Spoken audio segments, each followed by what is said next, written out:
Jammu Kashmir Bharatiya Janata party Jammu Kashmir में एक अनोखा एक्सपेरिमेंट करने जा रही है। आप जानते ही हैं कि जम्मू कश्मीर भाजपा में अलग अलग असेंबली क्षेत्रों के एक नहीं कई कई उम्मीदवार हैं। हर असेंबली क्षेत्र में 5 से 6 प्रत्याशी तो ऐसे हैं जो तैयार हैं कि कब असेंबली के चुनावों को बिगुल बजेगा और हम अपनी दावेदारी लेकर फौरन जो है पेश हो जाएंगे। हम फौरन कहेंगे जी इस असेंबली क्षेत्र के तो सबसे बड़े दावेदार हम हैं। अब किसकी दावेदारी कितनी पक्की है, कौन कितना बड़ा नेता है, कौन किस क्षेत्र में कितना असर रखता है, इन तमाम चीजों के पर तोलने का इरादा और मन बना लिया है भाजपा ने जम्मू म्युनिसिपल कॉरपोरेशन के चुनावों के लिए जो तैयारियां करी हैं, उन तैयारियों में इन्होंने डिस्ट्रिक्ट इलेक्शन मैनेजमेंट कमेटियां बनाई हैं। हालांकि इन इलेक्शन मैनेजमेंट कमेटियों में एक जिम्मेदारी जो है वो वहां के पूर्व एमएलए को भी सौंपी गई है कि वो भी इस कमेटी के साथ जब ये अपना कामकाज शुरू करे तो वो भी इस कमेटी के साथ जो है जुड़ेंगे। लेकिन यह तय करना कि यहां से सूटेबल कैंडिडेट कौन सा है, किस कैंडिडेट से चुनाव लड़वाया जाए, कौन भाजपा की तरफ से चुनाव लड़ेगा, ये सारे काम इलेक्शन मैनेजमेंट कमेटी को दिए गए हैं। अब इलेक्शन मैनेजमेंट कमेटी क्यों हैरान करने वाली है? आप जम्मू ईस्ट की बात कीजिए तो वहां पर कविंदर गुप्ता को इंचार्ज बनाया गया है, जो पूर्व एमएलए हैं, आप जानते हैं, गांधीनगर से। उनके साथ संजीता डोगरा हैं, अजय परगाल हैं, कुलदीप कंधारी हैं, दिनेश गुप्ता हैं, प्रमोद कपाही हैं। आप जानते हैं सभी प्रबल और ताकतवर छोटे नेता जो हैं अपने अपने क्षेत्रों के हैं। उसके बाद बहू में आप आइए, बहू में आपके इंचार्ज हैं देवेंद्र मनियाल, युद्धवीर सेठी जो जम्मू ईस्ट से चुनाव लड़ते थे, उन्हें बहू में लाया गया है। उनके साथ बलदेव बिलावरिया जो इस वक्त डिप्टी मेयर हैं, साथ में रिकी गुप्ता और श्याम लंगर भी हैं। उसके बाद जम्मू वेस्ट में आइए, जम्मू वेस्ट के इंचार्ज हैं देवेंद्र सिंह राणा, उनके साथ में है राजीव चाणक, उनके साथ में है रजनीश सेठी, उसके बाद हरदीप सिंह मनकोटिया, परनीश महाजन, प्रमोद कपाही इस कमेटी में भी है। जम्मू नॉर्थ की एसी असेंबली कॉन्स्टिट्यूंसी की कमेटी बड़ी इंटरेस्टिंग है। उसमें सुनील सेठी इंचार्ज हैं, एडवोकेट अभिनव शर्मा उनके साथ हैं, प्रभात सिंह जो पार्टी के एक वरिष्ठ नेता हैं, उनके साथ में अजय वैद, दानिश मिश्रा और ओमी खजूरिया। जम्मू साउथ की बात करें तो उसमें सुरजीत सिंह सलाथिया को इंचार्ज बनाया गया है, रणजोत सिंह नलवा उनके साथ रहेंगे, नरेश सिंह रहेंगे, एडवोकेट देवराज, पवन सिंह और रेखा महाजन, ये उनके साथ मेंबर हैं। कठुआ की कमेटी में सत शर्मा है। अब जाहिर सी बात है, सत शर्मा का अनुभव और सत शर्मा का जो काम जो है वो सारे का सारा जम्मू शहर के बीच में, जम्मू शहर के दाएं या जम्मू शहर के बाएं जो है आप उनके काम को परख सकते हैं। लेकिन उनके काम को परखने के लिए और उनकी राजनीतिक परख को समझने के लिए उन्हें जिला दिया गया है कठुआ का, उसका इंचार्ज बनाया गया है। उनके साथ में मुनीश शर्मा रहेंगे, अमर सिंह रहेंगे, राजीव जसरोटिया जो पूर्व एमएलए वहां से डिस्ट्रिक्ट कठुआ से हैं, कुलदीप कुमार और गोपाल महाजन। उसके बाद पहाड़ी जिला बसोली, वहां के इंचार्ज बनाए गए हैं चंद्र प्रकाश गंगा। और आप जानते हैं चंद्र प्रकाश गंगा जो हैं, उनकी एक्सपर्टीज को का अगर इस्तेमाल करना है, उनका वर्कर कहां पर है, लॉयल वर्कर जो दाएं बाएं हमेशा उनके साथ चलते रहे हैं, तो आप बात करेंगे विजयपुर की जो कॉन्स्टिट्यूंसी थी, उस विजयपुर कॉन्स्टिट्यूंसी में। लेकिन उन्हें बसोली भेजा गया है। हालांकि बसोली में संभवतः यह होना चाहिए था कि वहां पर डॉक्टर निर्मल सिंह होने चाहिए थे, लेकिन भाजपा का प्लान कुछ अनोखा और अलग। जंगबीर सिंह, इंद्रजीत संभ्याल, जीवन लाल, सतीश शर्मा, ठाकुर दर्शन सिंह। सांबा का इंचार्ज बनाया गया श्यामलाल शर्मा। श्यामलाल शर्मा अखनूर, खौड़, जोड़ियां, मड़, इन इलाकों में इनका अच्छा खासा असर रसूख है। बाकी जम्मू संभाग में भी एक बड़े नेता के तौर पर जाने जाते हैं, लेकिन जब उन्हें सांबा जिला का इंचार्ज बनाया जा रहा है, उनके साथ में ठाकुर नारायण सिंह भी हैं। ठाकुर नारायण सिंह की भी दावेदारी है सांबा जिले में कि वो वहां से एक असेंबली क्षेत्र से चुनाव भी लड़ना चाहते हैं। मुनीश खजूरिया, विक्रम रंधावा, आप जानते हैं कि उनकी दावेदारी अगर कहीं पर थी तो वह दावेदारी जम्मू साउथ में थी, गांधीनगर की कॉन्स्टिट्यूंसी में थी, लेकिन उन्हें भी वहां भेजा गया है कि आपका काम देखा जाएगा कि आप जब सांबा जिले में गए तो क्या आपने हमें सांबा की म्युनिसिपैलिटी जितवाई या नहीं जितवाई। दर्शन सिंह और उसके अलावा कश्मीरा से। जम्मू बॉर्डर और आरसपुरा में शमशेर सिंह मनहास को इंचार्ज बनाया गया है। डॉक्टर नरेंद्र सिंह कमेटी में है। श्याम चौधरी जो वहां के पूर्व एमएलए हैं वो भी इस कमेटी में है। अश्वनी पूर्व एमएलए वो भी इस कमेटी में है। राजेंद्र सिंह चिब, एच.एस. पम्मी, गारूराम भगत पूर्व एमएलए वो भी इस कमेटी में, और सुनील शास्त्री। अब हिसाब लगाइए, ये एकमात्र ऐसी कमेटी है जिस कमेटी में 3 पूर्व एमएलए और उसके अलावा 1 मेंबर पार्लियामेंट है। उसके बाद जम्मू नॉर्थ की बात की जाए तो इसमें इंचार्ज जो हैं वो जम्मू नॉर्थ के जुगल किशोर हैं। उनके साथ में चौधरी सुखनंदन पूर्व एमएलए, श्यामलाल शर्मा पूर्व एमएलए, सुरेंद्र भगत, राजिंदर सिंह चिब और ओमी खजूरिया है। अखनूर में जहां श्यामलाल शर्मा की पकड़ है और जहां श्यामलाल शर्मा का अपना कैडर है, श्यामलाल शर्मा के अपने लॉयलिस्ट हैं, सपोर्टर्स हैं, वहां पर भारत भूषण बोधी जो डीडीसी चेयरमैन हैं उन्हें इंचार्ज बनाया गया है। ब्रिजेश्वर राणा, मनमोहन चौधरी, डॉक्टर कृष्ण लाल, दलजीत सिंह चिब, राजीव शर्मा, ये इस मेंबर कमेटी के मेंबरान हैं।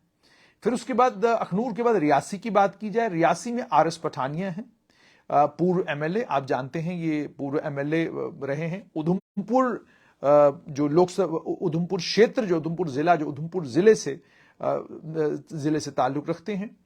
और उनके साथ अरविंद गुप्ता, अजय नंदा जो वहां के पूर्व एमएलए हैं, पूर्व विधायक हैं, शशि गुप्ता, बलदेव शर्मा और उसके अलावा रोहित दुबे।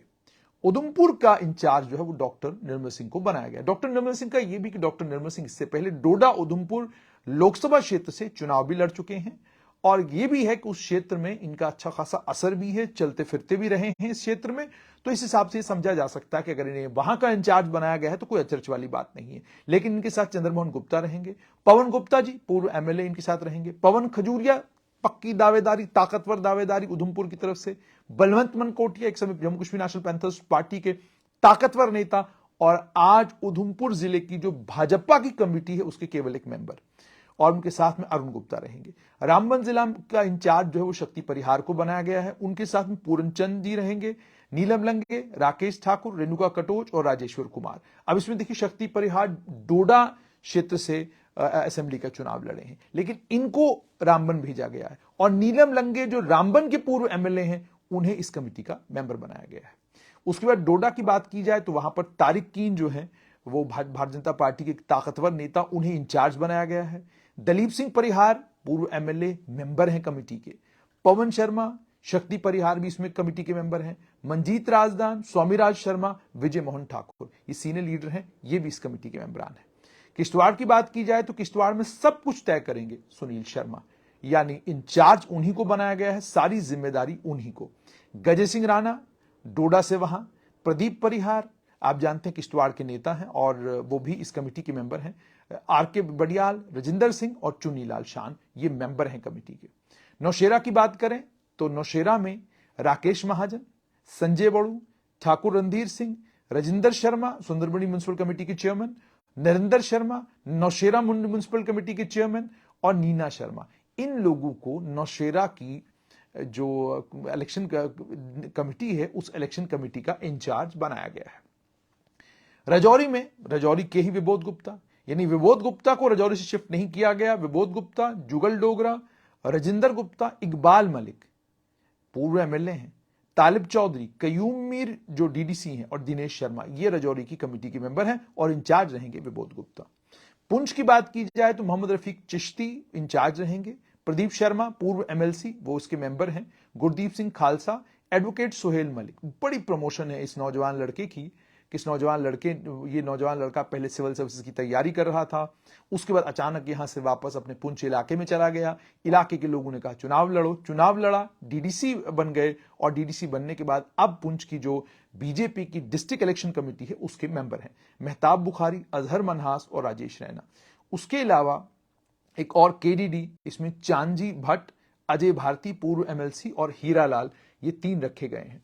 अब जब आप इस पूरी कमेटियों को सभी को देखते हैं तो बहुत सारे लोग ये सवाल पूछते हैं कि क्या जरूरत पड़ी आपको कि आपने श्यामलाल शर्मा को सांभा भेजा, क्या जरूरत पड़ी आपको चंद्रप्रकाश गंगा को बसोली भेजने की, क्या जरूरत पड़ी आपको डॉक्टर निर्मल सिंह को उधमपुर भेजने की, ऐसे ही क्या जरूरत पड़ी आपको देवेंद्र सिंह राणा को आपने जम्मू वेस्ट में भेजा। आपने क्यों नहीं जो इनके असेंबली क्षेत्र हैं जहां से संभवतः आने वाले कल में इन नेताओं को चुनाव लड़ने हैं, आपने इनको इन्हीं के असेंबली क्षेत्रों में क्यों नहीं भेजा। आप इनको इनकी असेंबली क्षेत्रों में टेस्ट करते, वहां पर इनका इम्तिहान लेते और वहां जो इनका परफॉर्मेंस होता, उस परफॉर्मेंस की बेसिस पर आने वाले कल में आप ये तय कर सकते थे कि क्या असेंबली के चुनाव के लिए ये जो हमारा कैंडिडेट इस असेंबली क्षेत्र से है, क्या ये कैंडिडेट यहां से वाकई ताकतवर और मजबूत कैंडिडेट है, या कहीं ऐसा तो नहीं है कि ये कैंडिडेट जो है ताकतवर और मजबूत नहीं है या कमजोर हो गया है वक्त के साथ। एक तो ये, दूसरा ये कि कुछ जगहों पर आपने एक लीडरों को एक क्षेत्र से दूसरे क्षेत्र में भेज दिया, लेकिन कुछ एक जगहों पर आपने लीडर वहीं रखे। आपने रजौरी में नहीं बदला, रजौरी में नहीं बदला। उसके अलावा कई और इलाके हैं जिन इलाकों में आपने लीडर नहीं बदले। मिसाल के तौर पे आपने अगर बात की जाए डोडा की, तारिक कीन वहीं के हैं, वहीं पर हैं। उसके अलावा अगर किश्तवाड़ की बात की जाए, सुनील शर्मा जो पार्टी के महामंत्री भी हैं, आपने जिम्मेदारी किश्तवाड़ में उन्हीं को दे रखी है। फिर लोग सवाल पूछते हैं कि विबोध गुप्ता रजौरी के ही हैं, जिम्मेदारी रजौरी की ही दी है। पुंछ में इसी तरीके से मोहम्मद रफीक चिश्ती हैं या प्रदीप शर्मा हैं, ये वहीं के हैं, इनको वहीं की जिम्मेदारी दी गई है। लेकिन जब हम जम्मू जिले की बात करते हैं, कठुआ की बात करते हैं, सांभा की बात करते हैं, तो वहां पर जिन लोगों को आपने जिम्मेदारी दी हुई है उनकी अपनी असेंबली, उनका असेंबली क्षेत्र तो कोई और है। क्या ये एक्सपेरिमेंट है, क्या ये कोशिश है? तो कुछ भारतीय जनता पार्टी के नेताओं जिनसे मेरी बात हुई, उन्होंने इस पर संतुष्टि का इजहार किया। उन्होंने कहा कि हमको पार्टी के लिए काम करना है और म्युनिसिपैलिटी के चुनाव लड़ने हैं और जीतने हैं, तो हमने लड़वाना है चुनावों को, और चुनाव लड़वाने के बाद हमने चुनाव जितवाने हैं। जहां तक हमारे अपने असेंबली क्षेत्रों का ताल्लुक है, जिन असेंबली क्षेत्रों से हमने कल चुनाव लड़ने हैं, वहां म्युनिसिपैलिटी में कौन सा कैंडिडेट खड़ा किया जाएगा, किस म्युनिसिपल कॉर्पोरेशन से, किस वार्ड से किस कैंडिडेट को खड़ा करना है, जब इसका फैसला होना होगा तो उसमें एमएलए की भी एक अहम भूमिका, पूर्व एमएलए की भी एक अहम भूमिका होगी। यानी हमसे जरूर पूछा जाएगा कि आप बताइए कि आपकी चॉइस क्या है। लेकिन जब आप धरातल पर जाकर देखते हैं, तो धरातल पर जाकर आपको यह पता चलता है कि जो लोग तो अलग अलग पार्टियों से भारतीय जनता पार्टी में आए हैं, जाहिर सी बात है उनके अपने लॉयलिस्ट हैं, और कई तो ऐसे हैं जो अपने साथ एक बड़ा दलबल लेकर आए हैं। जो वो बड़ा दलबल लेकर आए हैं, उस दलबल को अब म्युनिसिपल कॉर्पोरेशन के चुनाव लड़ने हैं। तो अगर उसको म्युनिसिपल कॉर्पोरेशन के चुनाव लड़ने हैं, तो जो उनकी वकालत करने वाला होगा, जब वो वकालत करने वाला वहां पर होगा ही नहीं तो वकालत करेगा कैसे?